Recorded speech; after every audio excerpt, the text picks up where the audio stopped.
Well, hello there. Hi, it's Marilyn Hawes again with Unprecedented or at Unprecedented TV. And you will find us on YouTube. And this is my show called Heart and Soul. And thank you for tuning in or catching up later to watch it. But apart from that, I'm also CEO of Freedom from Abuse. And this is a charity seeking to prevent, and notice the word prevent, child abuse or any abuse, actually, because there's far too much of it in society today. So for Heart and Soul, I'm inviting anyone with a life experience story to tell that's a little bit gritty and dark, or someone that's got a very interesting job that most people wouldn't want to do, to come on my show. Now, you may think, she hasn't contacted me. But, that being the case, please contact @PrecedenTedTV and we'll get you on. So what is my show all about? Well, I want to discuss those issues from which all too many people wish to turn away from, and they don't want to look at what is other people's reality because they never think it's going to happen to them. So I think these situations need to be given oxygen. And in that time that we'll have with today's guest and other guests, you hopefully will be able to expand your mind, because now you will have informed information that may just turn a key that makes you feel differently, think differently, say things differently about the topic that we're going to discuss on every show. So basically, what I do is, my aim is to kick the elephant out of the room. So I love elephants, but that's not the point. And today I welcome the lovely Johanna Howells. Johanna, where are you? Hi, how are you, Marilyn? Lovely to see you again. And you too. Wonderful. And thank you so much for coming on my show and bearing your soul. You're very welcome, and I hope you're ready to be me to bear. So well, now we have to tell the viewers that Johanna is, and she will explain the later, uber good at sport, right? So that being the case, Johanna, I have to say this. I'm sure you know what I'm going to say. I'm so sorry we trounced you at rugby. Oh, don't even talk to I me wasn't about sure if sport your this team weekend. actually came out on the pitch. Oh, don't talk about sport this week. Sport for me this weekend has been quite painful. Yeah, so I was scoring points going, see you tomorrow, Johanna. yes, I heard about the rugby result. I only heard about it earlier on today. I didn't even realise they were playing. But yes, not good. Now, my next door neighbour is, I mean, honestly, look, he has thighs like a tree trunk. He is the England coach for the Scrums. Amazing. And a more gentle, quiet man you couldn't wish to meet. Not what you'd expect at all. Anyway, let's move on to you. So now, Johanna, I would love you to from when you were born in South Wales. And my favourite place is down near Monmouth, not Mumbles, the Mumbles. I love the Mumbles. But if you'd like to say something about how you got into this sporty past of yours, and then we'll talk about the other side of your life that triggered from that. Okay, so please. Yeah, of course. Well, I mean, my father was big into sport. He was a rugby player himself, played first division rugby in Wales. Had a Welsh trial, was Welsh captain as a youngster. So my mum was a tennis player, albeit for fun, not for competition. So I think I was kind of born into a family that the genes were already there, on both sides, not just on my father's side, but predominantly I would say on my father's side. And I walked at 10 months. I didn't crawl, I walked. And as soon as I walked, I ran. So I think the genetics were already in play way before I even was introduced to a ball or a bat or a balloon, which is how it started. And it was a balloon moment, and we fondly laugh about it now as a family, because I would play keepy-ups with a balloon for hours and just keep it going with various parts of my body, even from a toddler. So I think knowing the family connections that I've got as well. My cousin is a bronze medalist at Commonwealth judo. Mark, he won bronze in Scotland in Commonwealth. So it's obviously in the genetics. So I sort of really enjoyed gymnastics in school, and I enjoyed baseball, rounders we played in school, until my teacher put a hockey stick in my hand. Unfortunately, she's not alive now. I wish she was, because she would have been one of the first people I would have contacted when I achieved my my first cap for Wales. But I mean, we're talking at 6 or 7 years old, and I'd seen the Olympics, and I'm big into the Olympics. The Olympics are on at the moment. There's some fantastic stuff going on at the moment in the Olympics, and it just gets me every single time. It gets me in my bones. So it started off young. My father was insistent upon me going to the athletics club, which I seemingly had very little against doing, and was the first there, the last to leave, always helping putting the equipment away, always listening, and just having fun as a youngster. And I think, growing up in the 80s, being born in the 90s, growing up and, sort of hitting the early 80s, as a young child like that, having the freedom to be able to explore sport, albeit in a lot lesser capacity than you can nowadays, obviously, but particularly for girls, athletics was a really good sport to get into, and it kind of snowballed from there. No, hang on. Oh God, hang on. Wait a minute. Oh, no. Oh God. Camera's gone. Oh. It's okay.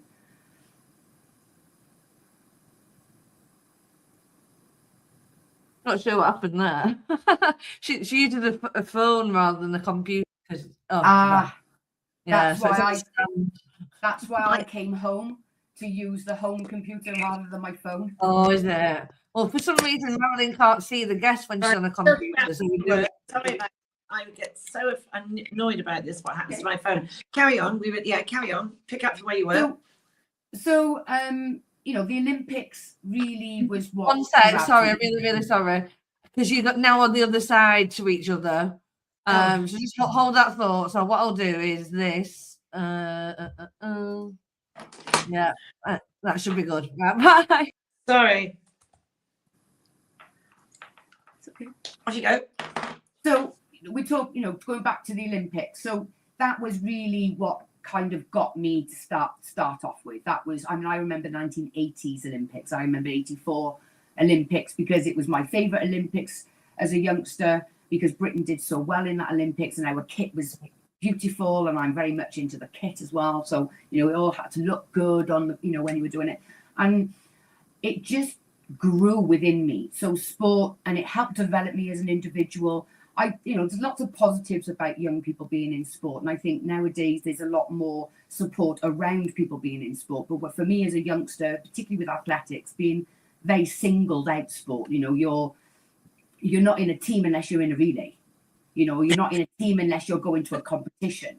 It is just you, those two lines. And I was a sprinter. So I was 100 meters straight down the line. There's the end, start, finish. Thank you, was all. That's what we need to be doing today. And I grew up around, people who went on to the Olympics and the Commonwealths and the Olympics. Unfortunately, my career was going very well in athletics, and I was sort of making those transitions and building, what potentially had a really promising future. But unfortunately, at 15, I took a really serious injury. Looking back now, I think it might well have been an ACL injury. But obviously back in those days, hang on a minute. Explain ACL injury, because I just heard that today. I was watching something. Yes. The Olympics. ACL is the acute cruciate ligament. So it's one of the ligaments in the back of the knee. So you've got two that cross and hold the tops and bottoms of your legs together, and the knee in the middle, and all the muscles around it stabilize the knee. So you heard today about Lindsay Vonn, who's the skier. Yes, that's what I was referring to. Yeah. I like the Winter Olympics. So yes. She tore her ACL ligament like I did, or what I believe to be what I did back at 15. She's had operations, reconstructions on it, but she tore it again last week in a competition. Competed today and fell over and had to get airlifted from. I watched it. Terrifying. I was watching the slow-mo of her body shape, and I'm hoping that in actual fact it's not any further damage to any damage to her knee. I don't think she is. I think she's recovering in hospital okay. I think she is. But you also were trained by two very well-known gentlemen, weren't you? Yes, I was. I was very fortuitous enough that being at Newport Harriers in South Wales, which was one of the big athletic clubs in this area, even back then, still is now, had a history of bringing internationals through. So I was surrounded by people who were training around me 2-3 times a week, who were competing at Commonwealth world title levels. My own coaches, Lynn the Leap, the long jumper, Olympian for GB, he coached me in long jump. Doug Turner was a world champion, silver medalist, 200 meters. He coached me long jump and sprinting. Jamie Bolsher went on to win world gold in 400 indoor and numerous relays, amazing relay teams for GB at Olympics. They were my training partners. And Colin Jackson was one, wasn't he? Colin Jackson and Nigel Walker were also two that I trained with.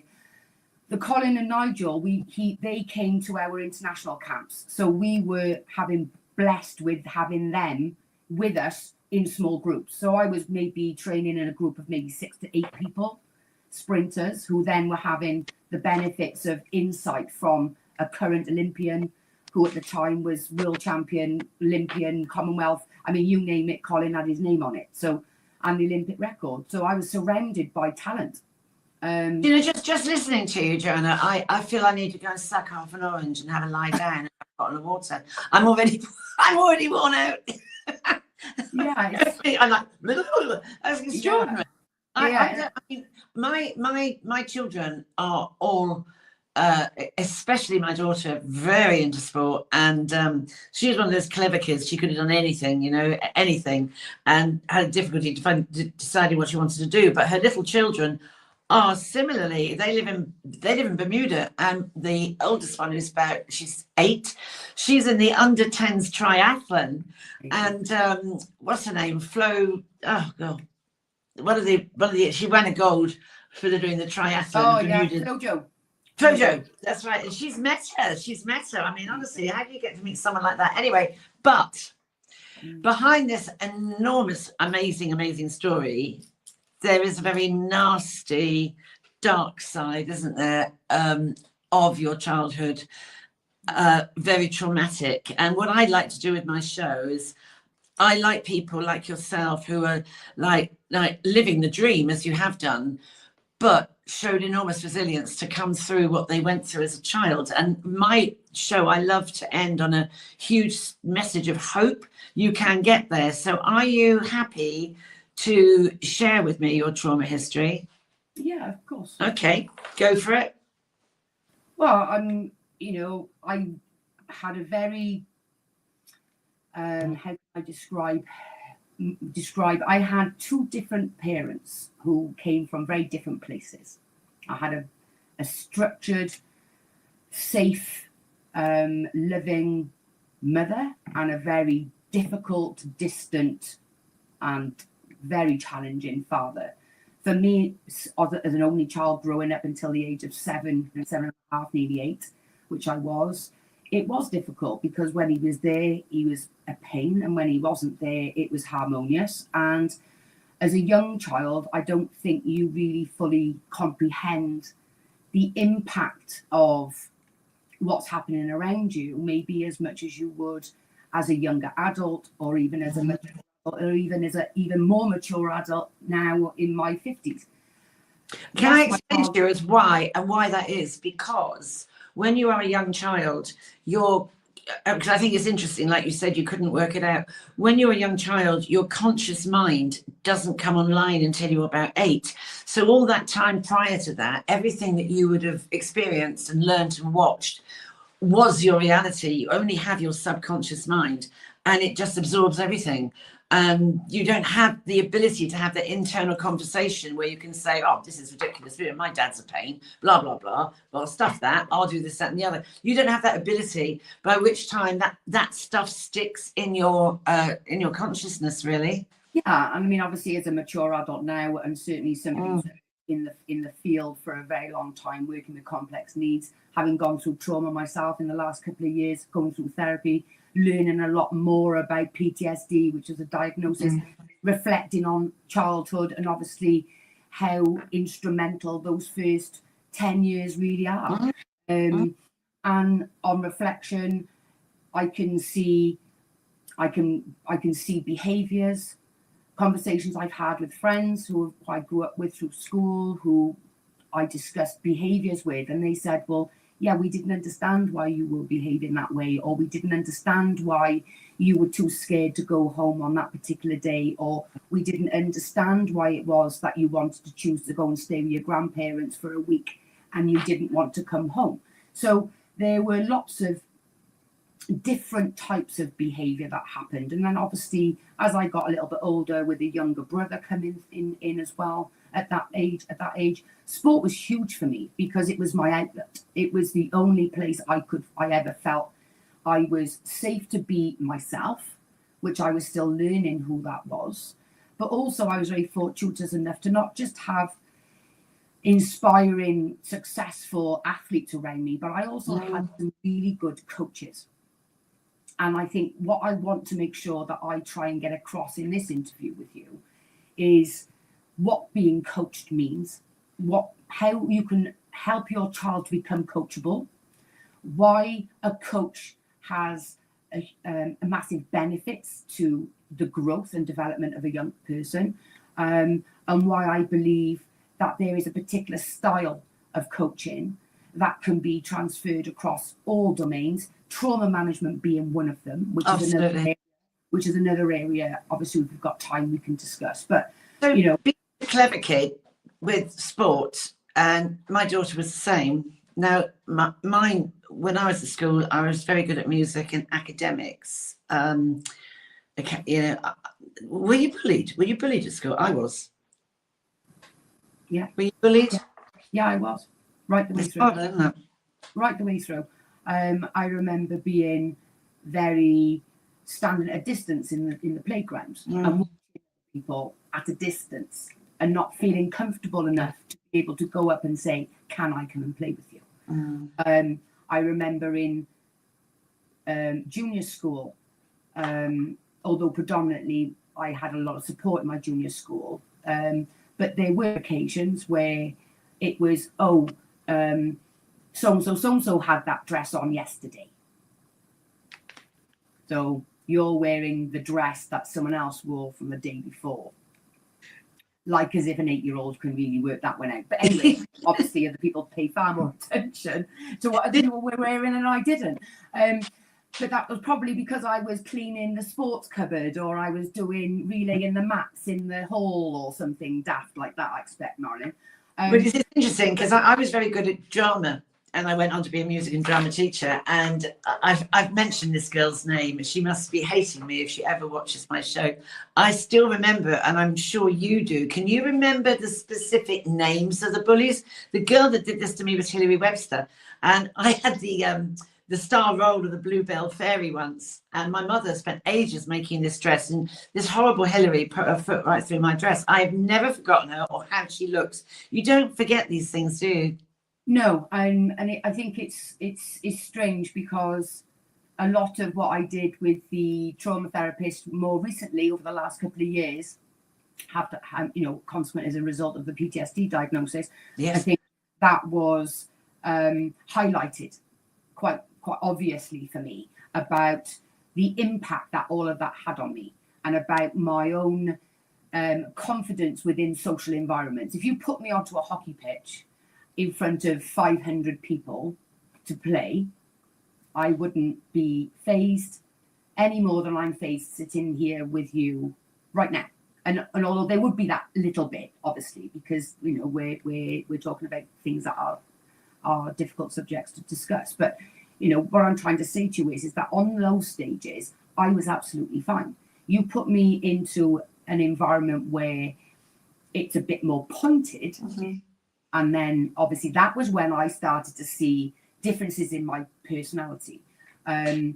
Social, and a lot of that came down to secondary school, because I went to a very difficult secondary school, and I spoke differently, and I got bullied for that. I wore Clark shoes, I got bullied for that. I was good at sport, I got bullied for that. No, I think that's a principal thing. You're successful, and that's why you would have been bullied, because people don't like that. Thankfully, we didn't have social media back then.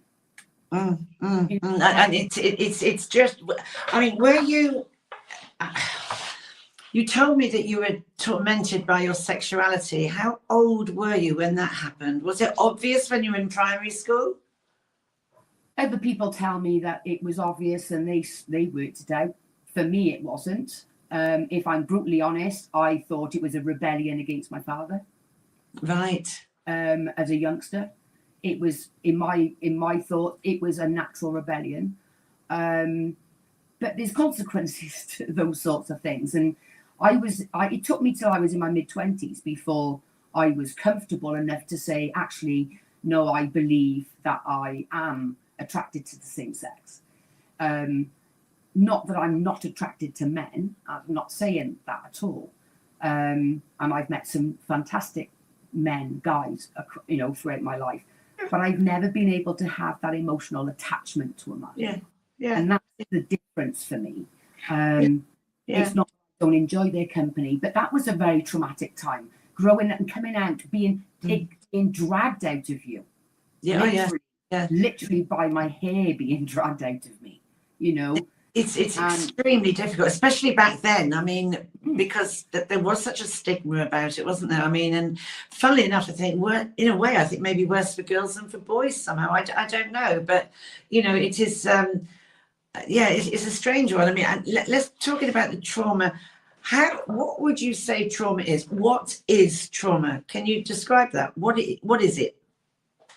I believe now, having had quite a substantial amount of therapy over the last couple of years, and obviously being from the trade in the area myself and knowing quite a bit from what I've learned and read and qualifications and so on, what I believe trauma is the impact that an event has on you.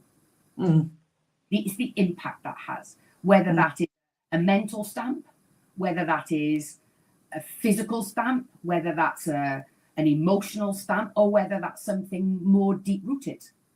I mean, I'm not a religious person, but I am very respectful of people who choose to follow religion. I understand why people would choose to follow religion, because I know that people like to have some framework to work within. And I can fully understand that. But I think I'm not religious, but I'm spiritual. I mean, religion has caused so many wars. I don't think how you can know God would want you to do that. But I am spiritual. I do believe there is something beyond us. Do you know what I mean? I do believe that. But so would you say in some strange, bizarre way that the trauma had helped you at all? And I don't know what I'm trying to say here, but I mean, I'm thinking, because you are resilient, you have been. Did it in some way help power drive you in some way? How childhood trauma, and when I say childhood trauma, I would say I'm talking about anything that happened to me personally under the age of 21, because I don't believe till the age of 21 I actually had a clue what I was doing, because we are thrown into adulthood. We are given responsibilities that we're not ready for. So for me, I would say that what helped create and build my character on top of my genetics, I would say the various traumas that I've gone through, remembering we've missed the big one, which was my operation at 12 years old. Explain. I had a life-threatening operation. Well, I had a life-threatening accident that gave me less than an hour to live. What was that? For goodness sake. I ruptured my spleen. So the spleen is the organ within the body that cleans blood, and it will fight infection, and it will help to balance red and white cells. I had an accident from a playground accident, fell from a playground accident about 25 foot, and ruptured my spleen, internally bleeding, And they didn't find that for another 16 hours. By the time they found out that that's what was happening, I had less than an hour to live. So obviously I was 12 at that point. So I was doing very well in my athletics at that point. I was super fit at this point. I mean, I was in good shape, real good shape. As a 12-year-old, I was in great shape. So I think that helped. But I mean, the accident itself, I have very little memory of the accident. I have sporadic memory of, even now, of what happened afterwards. So the other bits I have to fill in with what I've been told. But I remember coming round from the accident and saying, there's two of you, meaning I'm seeing double. Oh. And my parents were there, and it was over the Christmas period. And so nobody was there, you know, and there was another operation happening that had to then be put on standby for me to go in, because I would have lost my life if they hadn't done that. That has a profound effect on you as a child. And I mean, I'm convinced that now I know and understand more about out-of-body experiences. I'm convinced that I had an out-of-body experience. I have distinct memory and physical recall of watching myself lying in that operating theatre, and people just talking normally, having a random conversation about some TV show or something random while everyone is just busily going along and beats are happening. And I have a visual memory recall of that. And I believe that I had an out-of-body experience. And when I came out of that, and people kept saying to me, remembering we're talking in the 80s here. Yes. So in the 80s, people didn't say, they said, here's a plaster, go away, you're bleeding on my carpet. It wasn't a case of, oh, my darling, oh, my goodness, let's wrap you up. That wasn't how we were dealt with as children back then. And I'm grateful for that on reflection, because I think that, along with my physical fitness, along with my mental fitness, because I was mentally strong, because I had come up against competition and losing and not winning, and that's hard to take as a kid. So you build that resilience, you build up that tolerance to failure. Absolutely. And I think it is a tolerance to failure. I don't know if you agree with this, Johanna, but I find in schools, so many parents are now, I would call them helicopter parents. They're like hovering all the time. Blah, blah, blah, blah, blah, blah, blah. My child can't fail. My child can't fall over. My child can't get dust on it, you know. And that's why kids today aren't resilient. I mean, our parents were much harder with us. You know, you fell over, come on, get up, dust yourself off, back in the game again. They're just overly protected these days, I think. And then teachers have become social workers, not someone that just teaches and steers you through the navigating waters of growing up, do they, you know? Because they're not able to teach academics like they used to. No. Because the demands on youngsters nowadays is their demands are so much greater outside of academia. So, exactly. So all these traumas you had, so I've had loads of trauma as well in my life, and I haven't succeeded like you have. But I could name this. I don't know if you can. Which of your traumas, because there's a whole range of them, isn't there? Which of your trauma did you find the hardest to deal with? The more recent. Which was? The most recent trauma for me was COVID, because obviously I'm immune deficient. My operation left me immune deficient. I don't have the organ in my body that I need to filter my blood, clean my blood, to clean away infection. I don't have that. I am immune deficient. I have an immune deficiency. Oh, gosh. I mean, can you replace the spleen? No. Oh, golly. No, if you imagine a grape and a grape splitting, that's what my spleen did. And the spleen is full of blood. So I was internally bleeding. So all the blood gets pumped into the spleen. As it's pumped around the body, it goes into the spleen to clean it before it goes back up to the brain to start again. My body doesn't have that.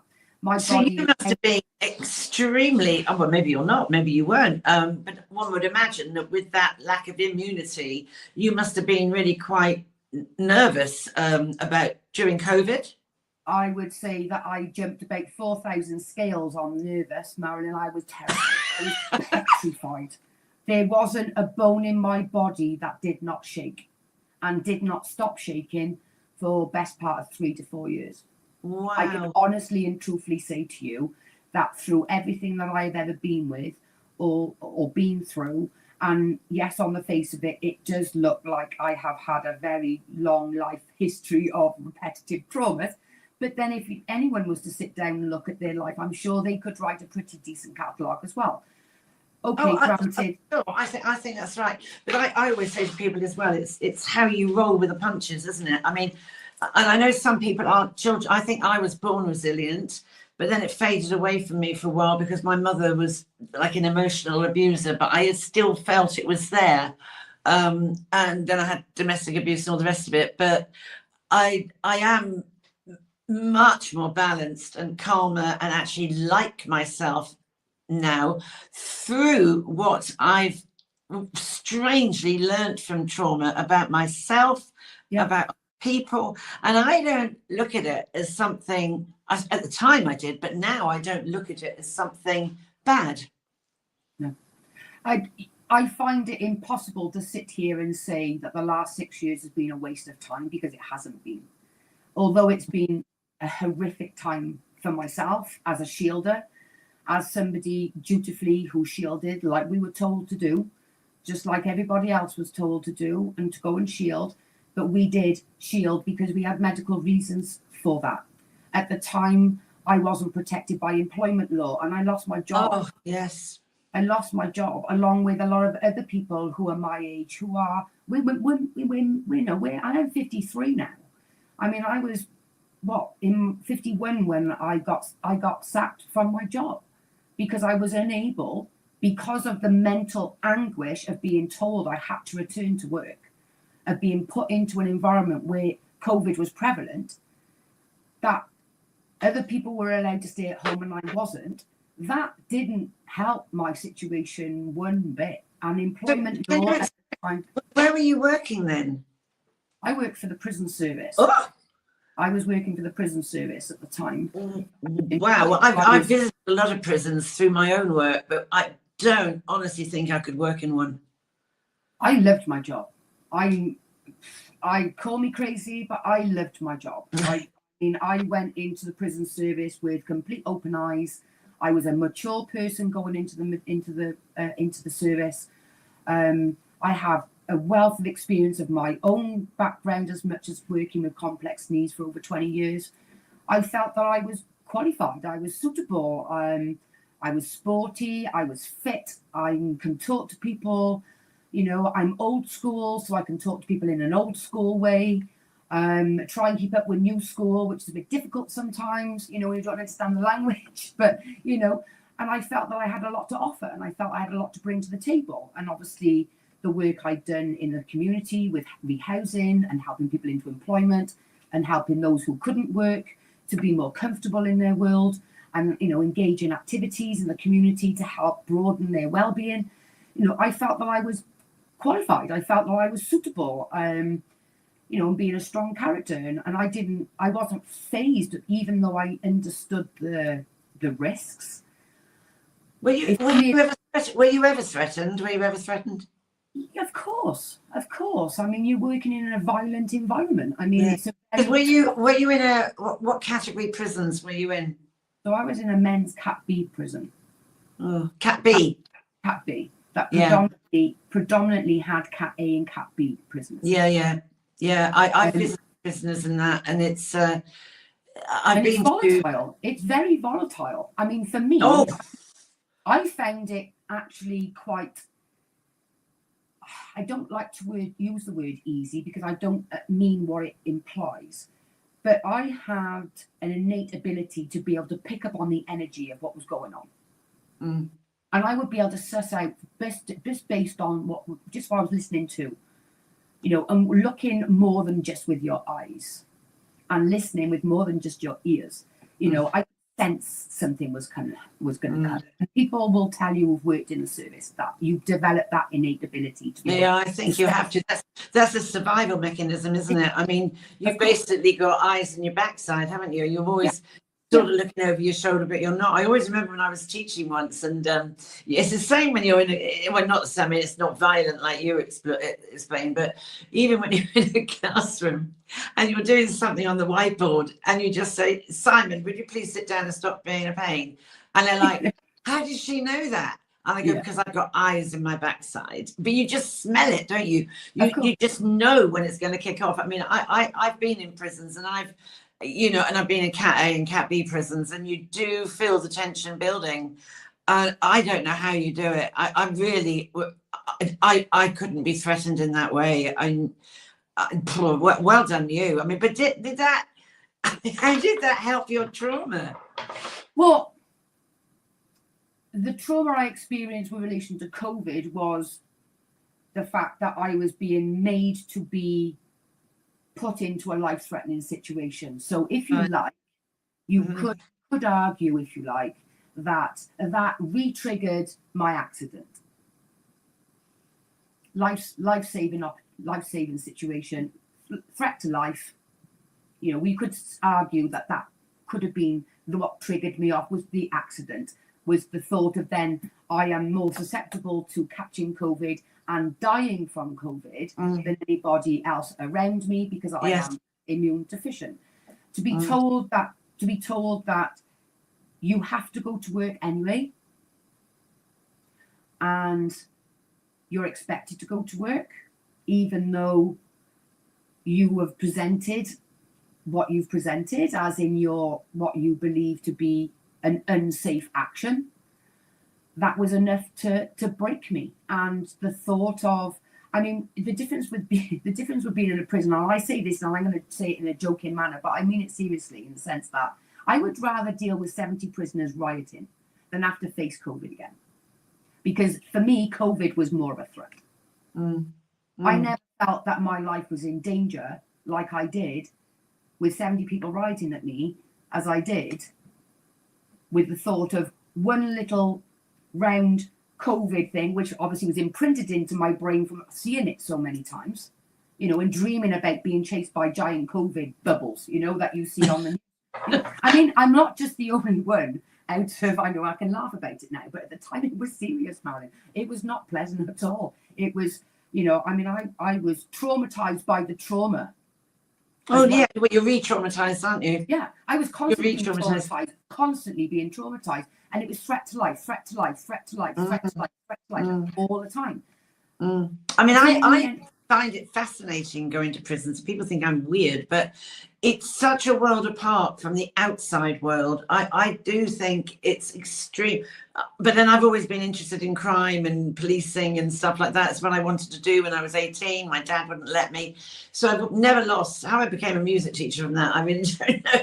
But I've never lost my interest in that side of life. And I have seen some extraordinary, lovely people. And I think I have seen some extraordinary, lovely people who actually were innocent and have been wrongly put behind bars, and their resilience to cope with that. I went into one prison and I just said, come on. And I said, I can't remember, I was there. It was category A1. There was a spare cell. And I said, go on and treat me like I'm just walking in and I'm now going down for 20 years. Treat me, lock me away like you would do.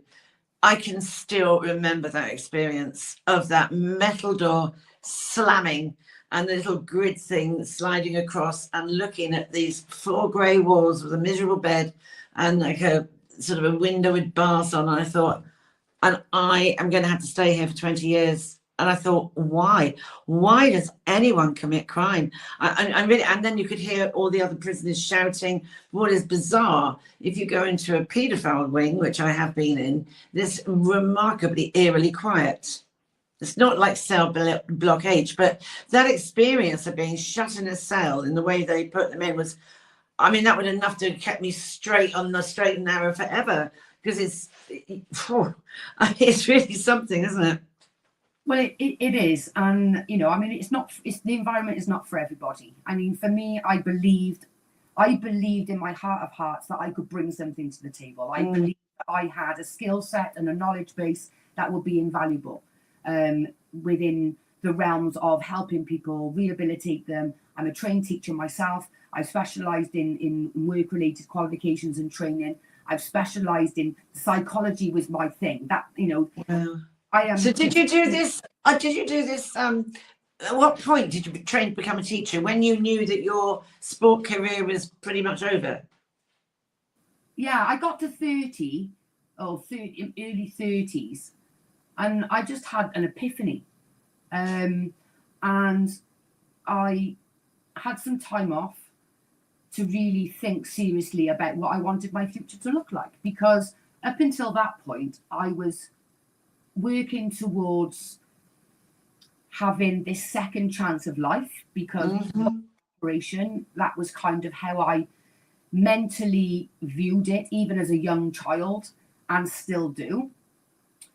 So even through all of the different various traumas that I've been through, and people have said to me, you know, do you feel like you're going to commit suicide? And for me, that was never an option, because I've been given a gift of a life, because that's how I saw it. And I still do believe in my heart of hearts that that is the case. So I'm not going to throw away or injure myself to a point where I'm unalived when I've been gifted this life.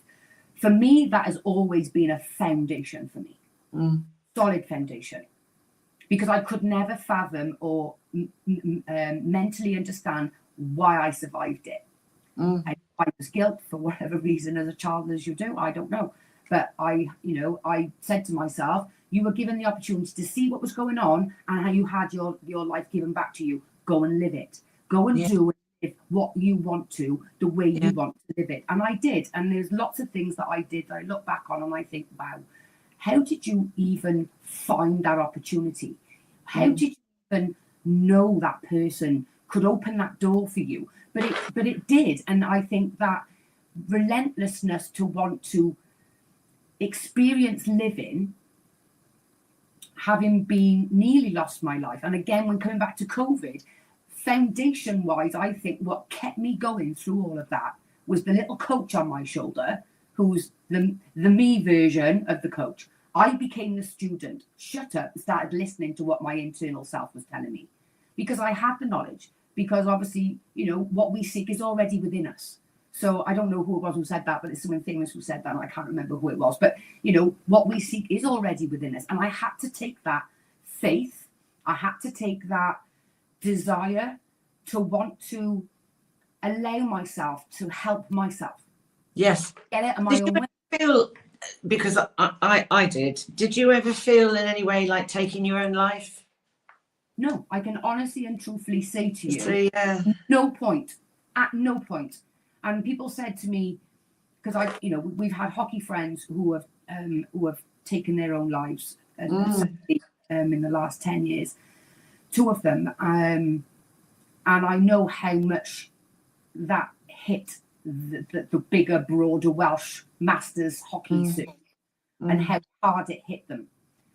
And even when I was going through what I was going through, and some of those friends or acquaintances would say, you know, you have to do this because I didn't help that person. No, you can't do that to somebody who's in trauma, because you're offloading your own guilt of not helping that person onto the person, and they are then become a victim of your passing of your own emotion. That can't happen. And I was so aware of that I literally put a stop to people being around me, because I knew that I had to rely on certain counsel. Yes. And there was certain counsel I could trust, and there was certain counsel that I couldn't trust. And I don't mean I don't distrust them. What I mean by that is that they weren't in my shoes. They couldn't possibly give me the information I needed, because they had never experienced my life. I think the trauma, I think whatever's caused the trauma, you can, I mean, I'm very empathic and I'm very sensitive, and I can push myself to nearly 95% of the pain, but the other 5%, no one can. You have to have been there. The other day I had 3 dads walking on my show, and I mean, what amazing men. And I only had the one dad on, but honestly, I'm so privileged that he came on, but I was emotionally drained. I really thought that I'd had a stomach punch. Do you know what I mean? Because that's what I find. I sometimes wish I wasn't sensitive, because I do feel someone's pain. I do. And it really makes my heart literally ache. And I mean, listening to you, I mean, my goodness me, what a beacon of hope you are, because I mean, it's extraordinary. It's extraordinary what you've achieved, and yet never gone down that dark route of looking down that pit like I did and so many. But someone, I mean, Marilyn, please don't misunderstand me. I've been face to face with dark. I've sat face to face with dark many times, but I've always had a conversation with dark. I always talk to dark. Right. I don't sit there in the dark and allow that to happen. I talk to it, and I'm like, right, okay, we're here. What are we looking at then? What are we dealing with? Okay, right, we're going to shut up then. And I'm just going to sit here, and until I feel something in my body, then I'm going to tell you what I'm feeling, and then we're going to have a conversation about it, aren't we? And I'll talk it out. And even in those hardest of times, even in the last few years, even, it always came down to you were given a gift. Yes. Do not unalive the gift. And that's that foundation for me every single, and it's enough to turn me every time. 100%. 100%. I love the and I often have it in my bag sometimes when I'm feeling a bit low. I love that poem, Footprints in the Sand. That just when you're despairing and you think you're not walking with me anymore, no, I was actually carrying you.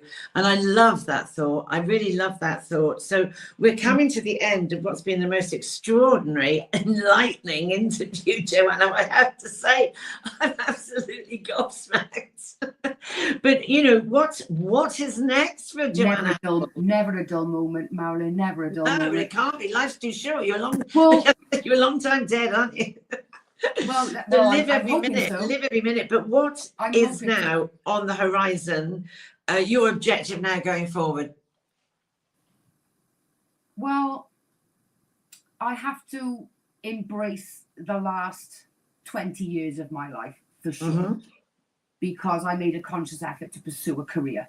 And just because my career at the prison service came to an end, I don't believe my careers need to come to an end, albeit I feel that needs to be from a self-employed point of view now, because the trust in an employer is no longer there, as you can probably imagine.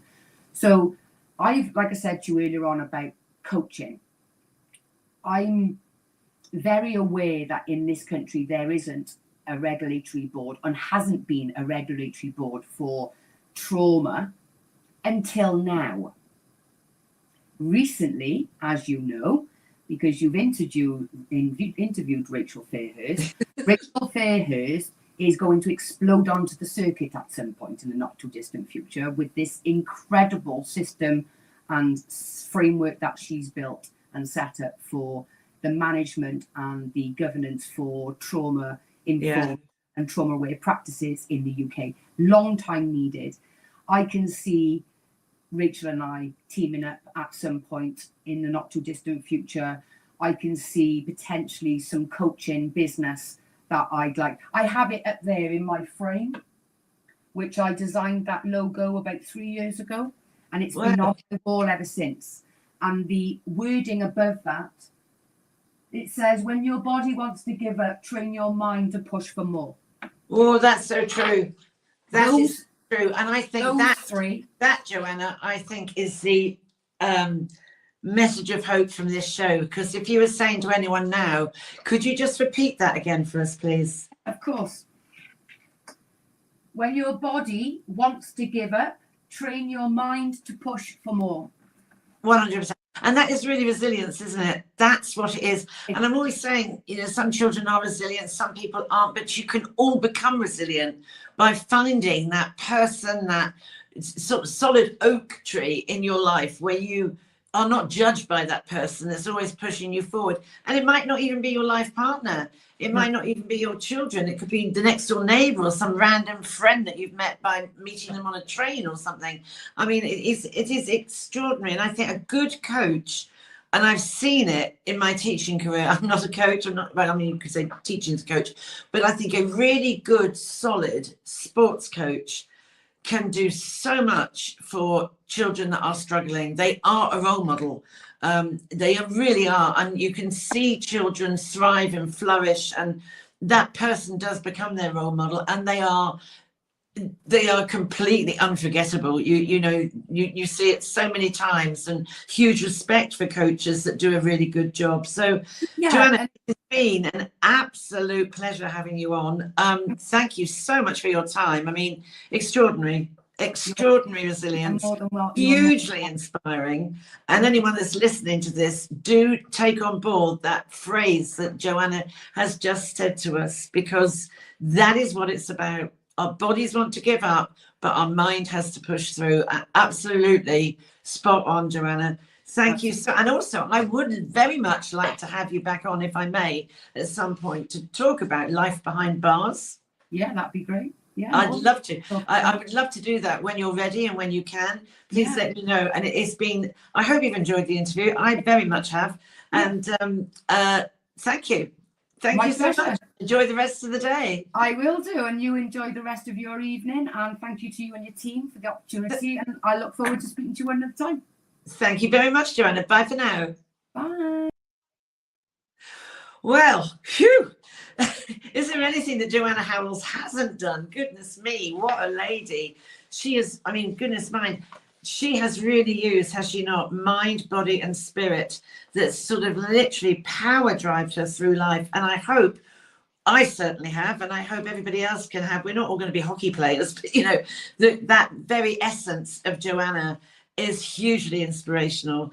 And I hope we can all take something from that and maybe encourage our children or the children in our lives around us to come on, you power through, you push forward. It is a mindset at the end of the day. And Johanna, thank you very much. God bless for coming on. Thank you. And we will have you on again. So this is Marilyn Hawes signing off with @UnprecedentedTV and with my show Heart and Soul. Now, please tune in. I don't know when this is going out, but have a little look at it. I'll keep you abreast of it online, on Twitter. But then my next guest is going to be another quite traumatic one, like Three Dads Walking were. This one is going to be a guy called Martin Crosser, and he set up a charity called Charlie's Promise. Very sad story, but another gentleman dad with enormous resilience. And this is what is key. And never, ever take hope from anyone, because without hope, we can be horribly lost. So God bless, and thank you so much for listening to me. I'll see you next time. Bye for now.